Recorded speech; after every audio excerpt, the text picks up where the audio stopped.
Hi, welcome to AAPI Voice. My name is Lisa Gray. With me is my co-host, Grace Lee, a well-respected community and business leader. Hi, I'm Grace Lee. Lisa and I have been working with the community in the past decade. AAPI Voice is a program to promote Asian Americans and Pacific Islanders, and also to build social, cultural, business, education, and political bridges between the AAPI communities and the communities at large. Thank you, Grace. Our guest today is Bing Goei, who is the chair for Asian Pacific American Chamber of Commerce, APACC, and the president and CEO at Eastern Flora. Hi, Bing, welcome to the show. Hello, Lisa, and hello, Grace, and thank you for allowing me to be part of your amazing shows. Thank you. First, could you please give our audience a brief introduction of yourself, your background, and your experience? Sure. Thank you so much for allowing me to do that. Again, my name is Bing Goei. I was born in Jakarta, Indonesia.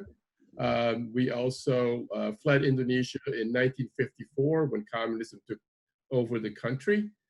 We lived in the Netherlands for approximately 5.5 years before immigration quotas were opened up for Indonesian political refugees by President Eisenhower.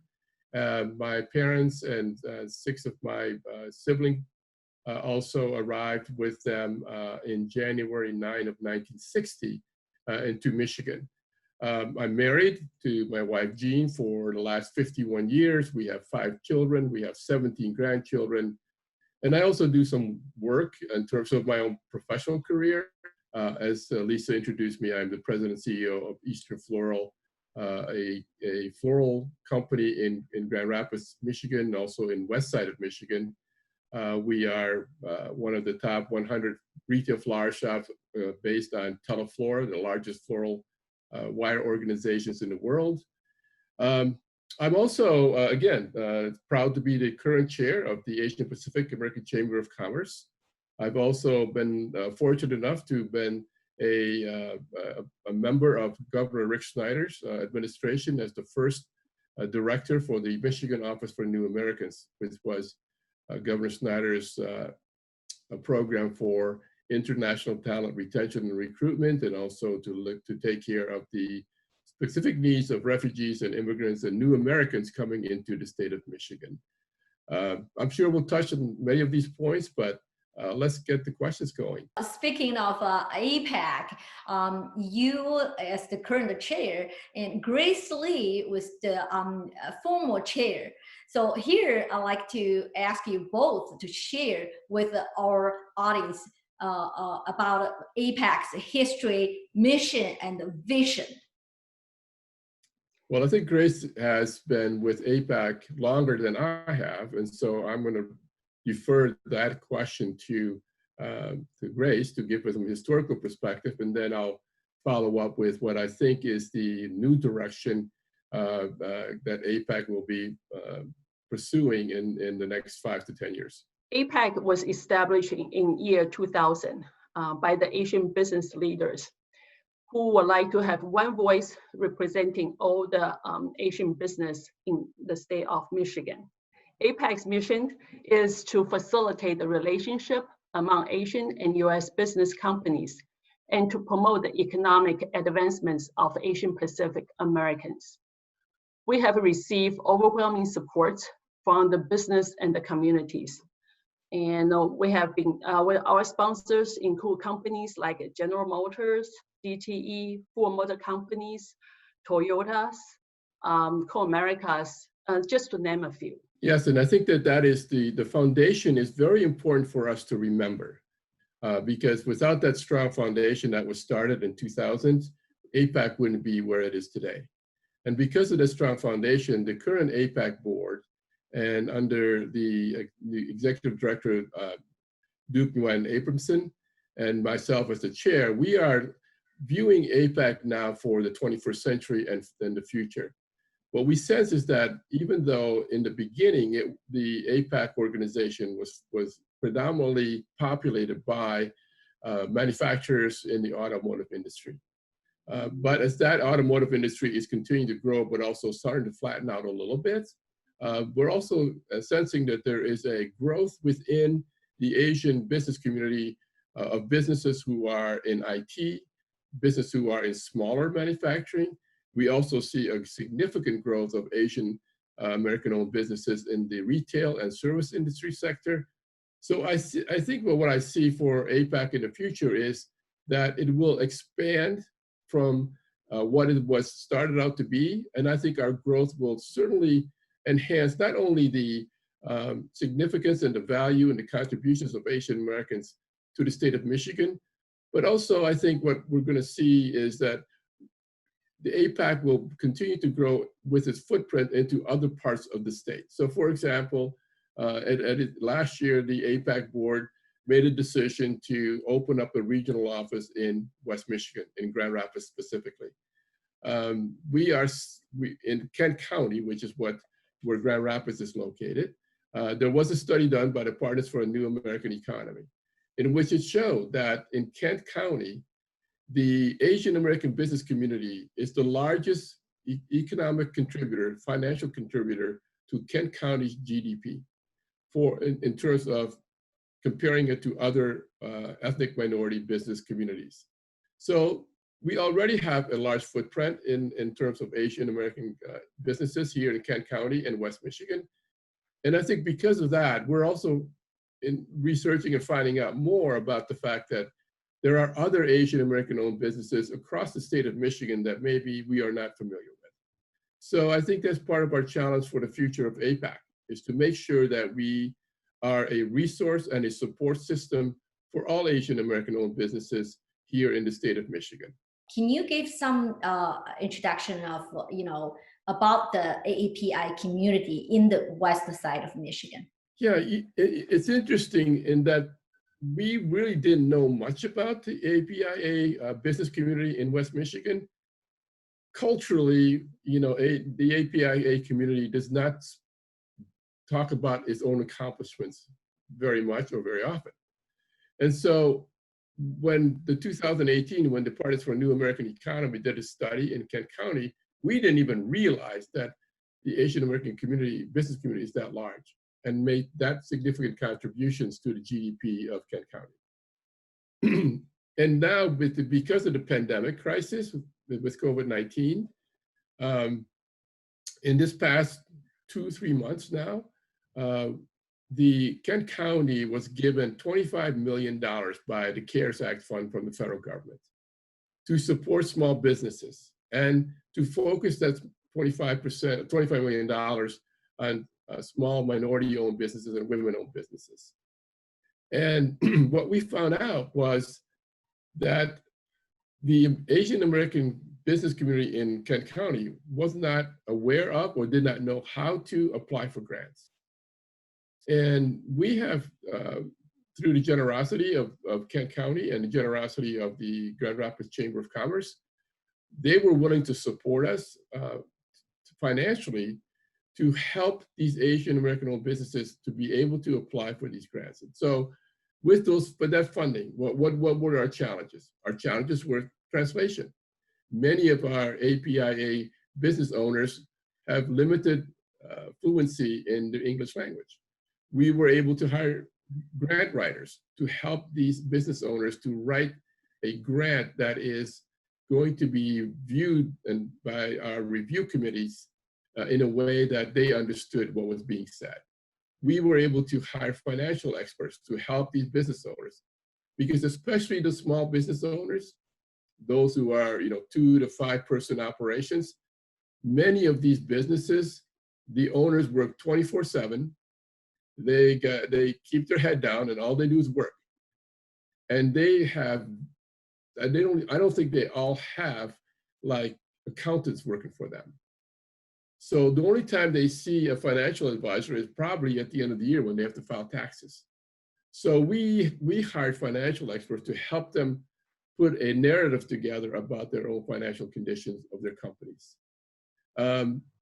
So we were able to help approximately 50 APIA business owners here in Kent County, and we're not done yet.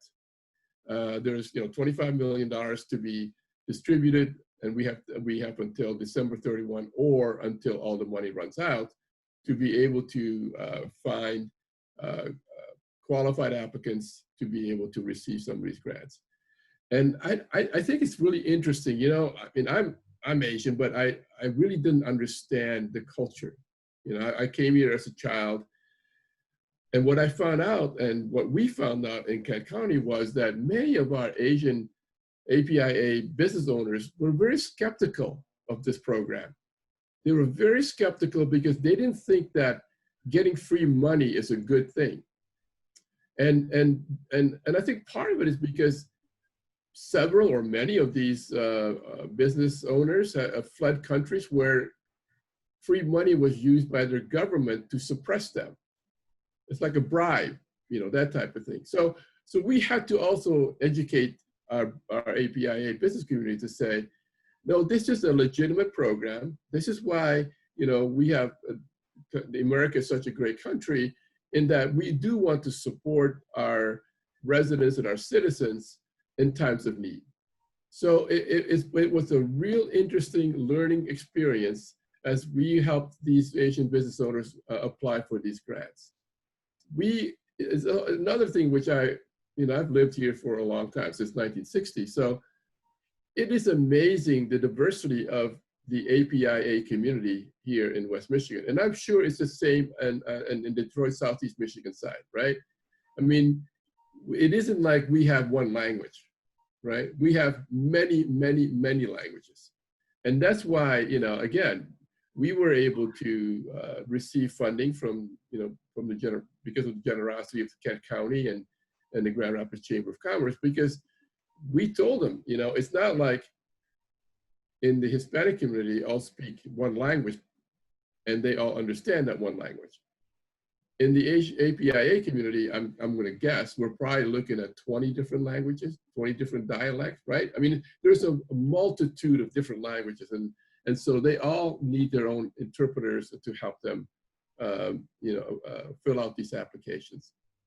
So it's really exciting for the APIA community, and that's why I really appreciate Lisa, you and Grace's effort into establishing this platform for our voices to be heard.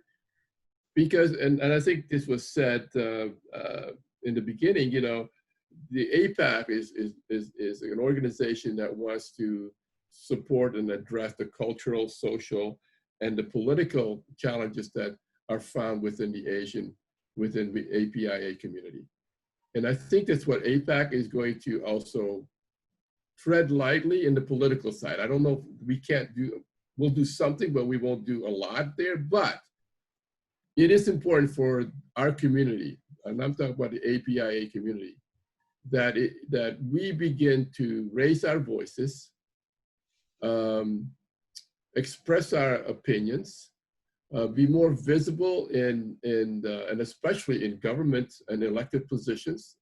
I mean, it is very discouraging to know that I know that Southeast Michigan has several APIA state representatives and state senators, but very few. West Michigan has 0.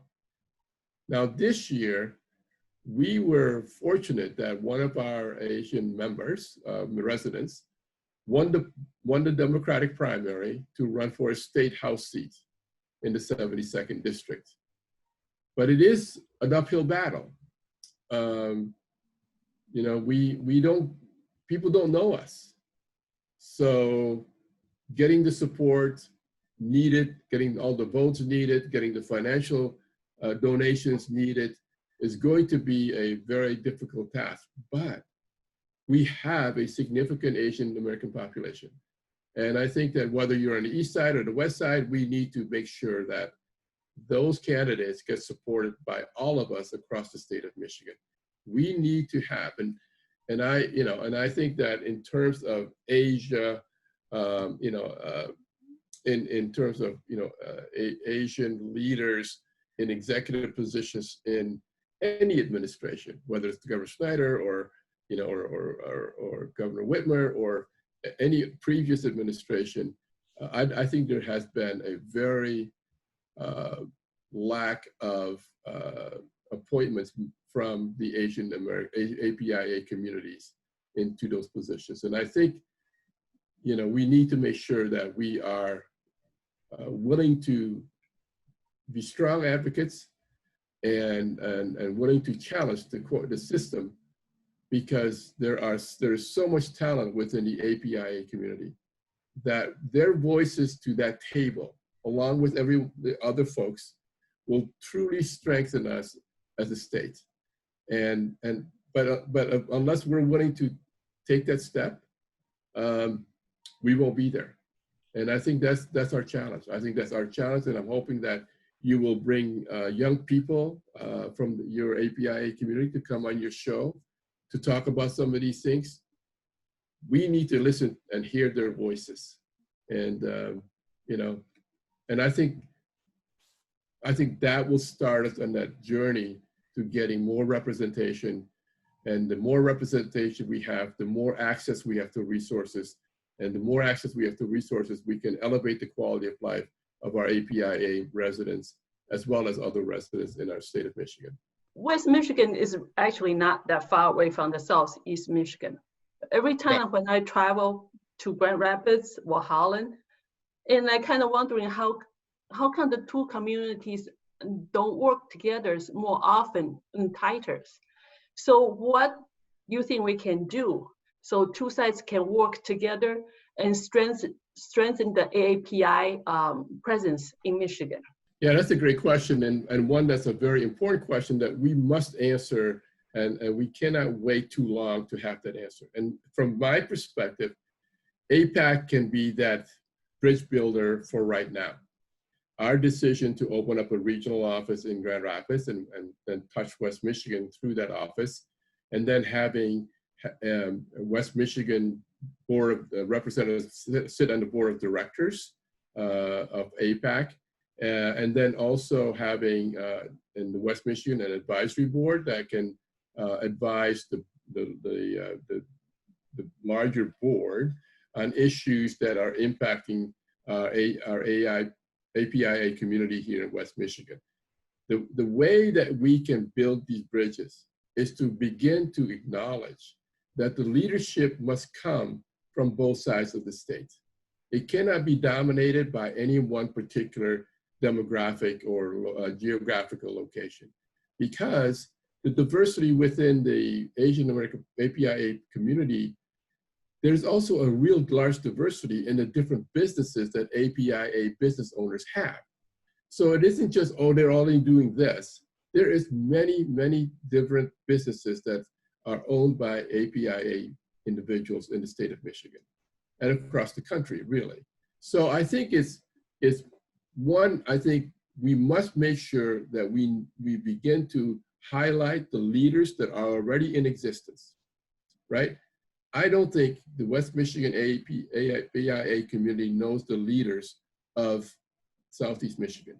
I don't think many people know Lisa Gray or Grace Lee or a lot of other folks, right? But the flip side is also true, right? I don't think many of the Grace Lees and the Lisa Grays of the Southeast side of Michigan know the leadership that is really blossoming in West Michigan. So I'm really excited about introducing this program to them and introducing these new leaders from West Michigan to you, so they can have, you can interview them and they can speak from their own perspective.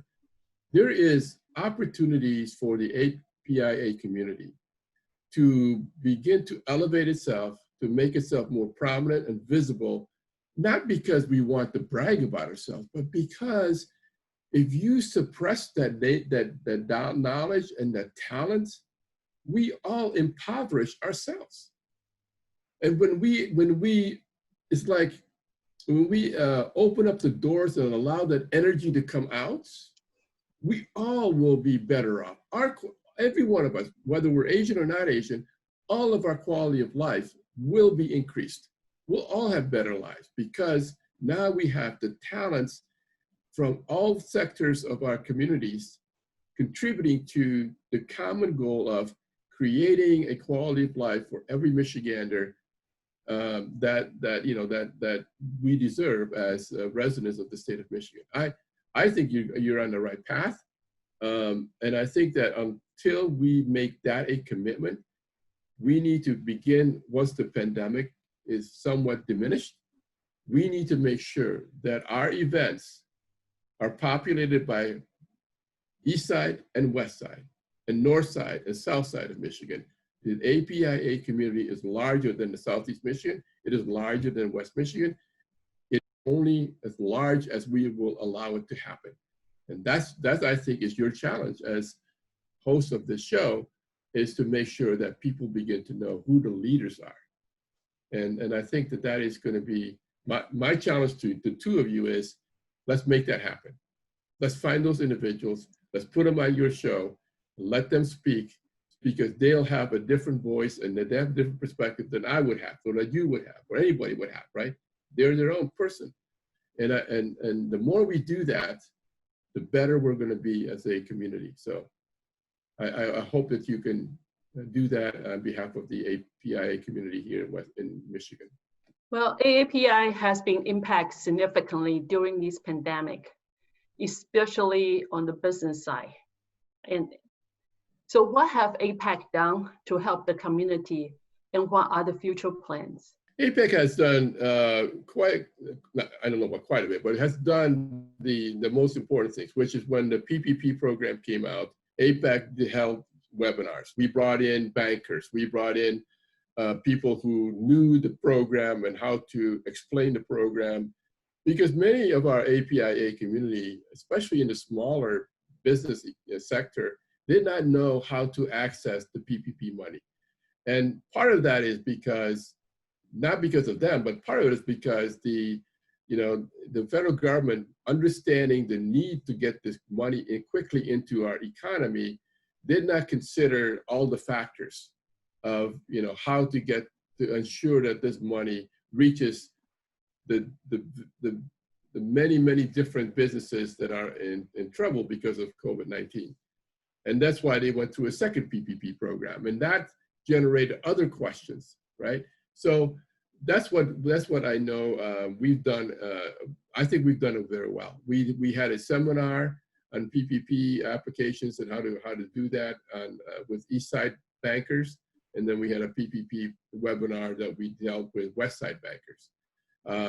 I think we are still getting questions from the broader community about the PPP and now about the forgiveness process. So we're trying to stay on top of that with them. The APACC, now through my involvement in West Michigan, we are heavily involved in the $25 million grant that's made available to all businesses, but we are focusing on ensuring that our APIA business community has access to those funds as well. I don't know, or I've not heard of other counties receiving that kind of money. I don't know if the two of you know or have heard anything like that, because $25 million is quite significant for small businesses to be able to tap into. And I think what we're seeing is most of these companies are getting around $10,000 to $15,000 to help cover some of their losses while they were being shut down.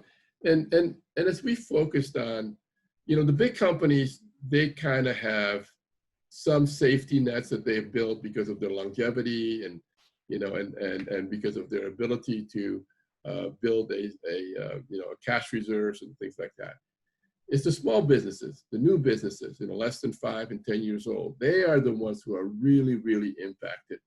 And many of our, at least on the west side of Michigan, many of our APIA businesses are service industries. We have a significant population of nail salons here in West Michigan, and they were shut down. The governor shut down the nail salon. Many of the restaurants are shut down and still are shut down. So, I mean, it's, the challenges that COVID-19 has brought to the APIA business community is different based on industry that you're involved with, and also based on the size and the length of existence of your business. And so APACC has tried to reach out and has had conversations with larger companies, but most of them are pretty well supported, because they have the resources available internally. We've tried to work with the smaller businesses, and I think it's just going to be a continuing struggle and challenge for us to help our smaller APIA businesses to survive this pandemic crisis. And I'm afraid that many of us, or some of us, will not be able to survive it if this pandemic crisis does not get under control. Bing, as you mentioned earlier, you were appointed by Governor Snyder as the director of Global Michigan. No, director of the Office for Americans. Office.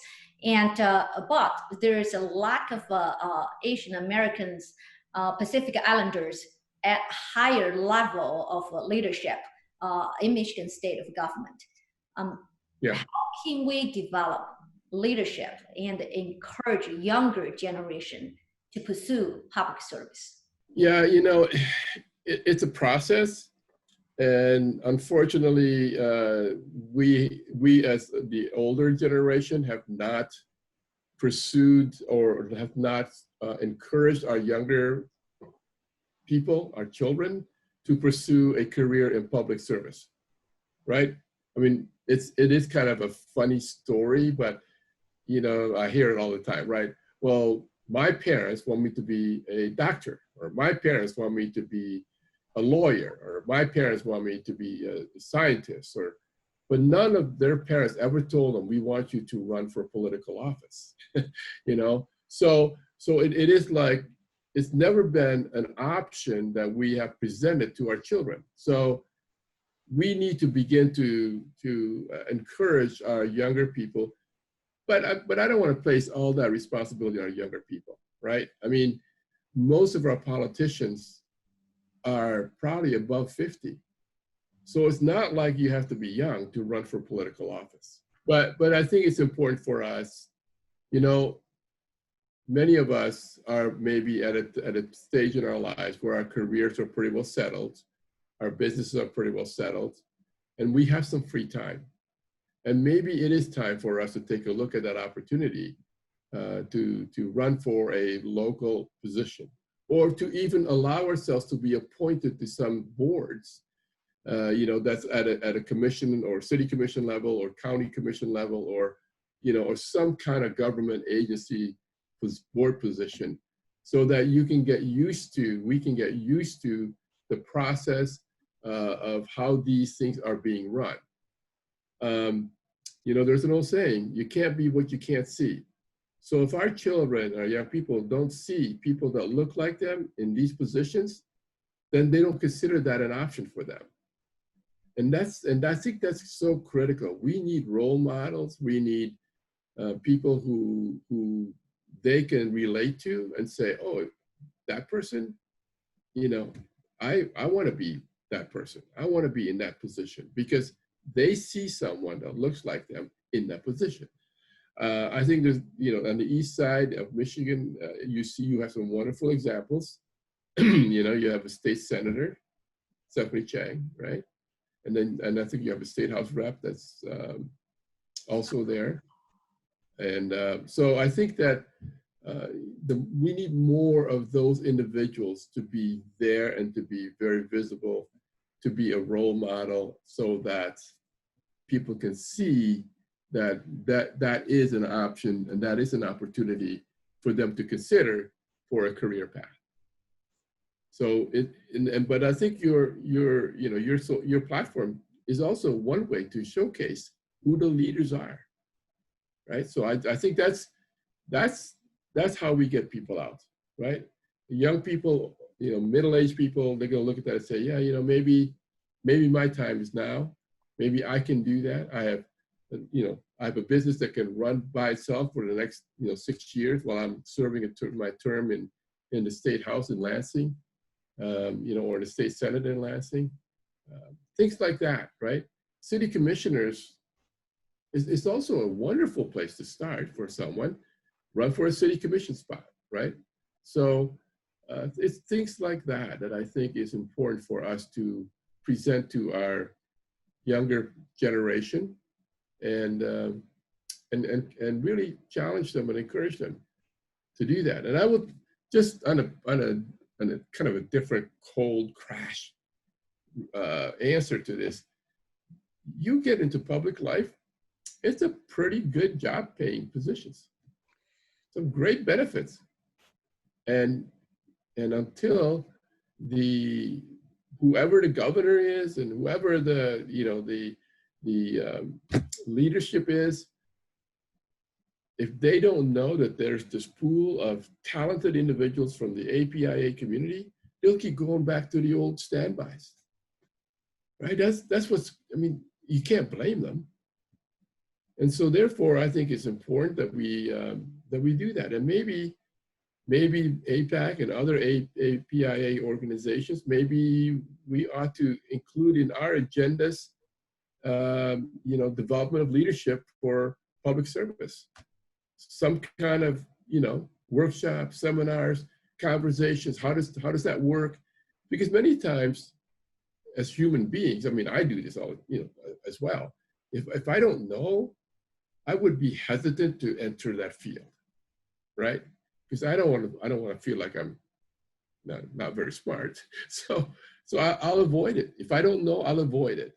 And so eliminating those barriers, eliminating those unintended consequences of not knowing is part of helping our future APIA leaders to enter those public service jobs and elected positions. So we have a lot of work to do in our APIA communities, but on the other hand, if we don't start now, we will continue to have this same conversation, not with me around here, 20 years from now and 30 years from now, and we can't afford to do that. We need to make sure we start today and begin that path to bringing in, new leadership and leadership that's in public service, governments, and all those opportunities should be populated by APIA residents. Thank you. Thank you very much. For everyone is watching, thank you very much for joining us. Please subscribe our channel and see you next episode. 您好，我叫 Cindy， 我是一名2020年人口普查员。我的工作是探访并协助尚未完成普查的家庭。我会佩戴口罩，以确保每个人的安全。普查数据有助于分配每年数千亿的公共资金。抓住这次机会，您可选择上网、邮寄、致电，或由普查员协助完成问卷。你我未来由此展开，请上2020census.gov/languages 完成普查。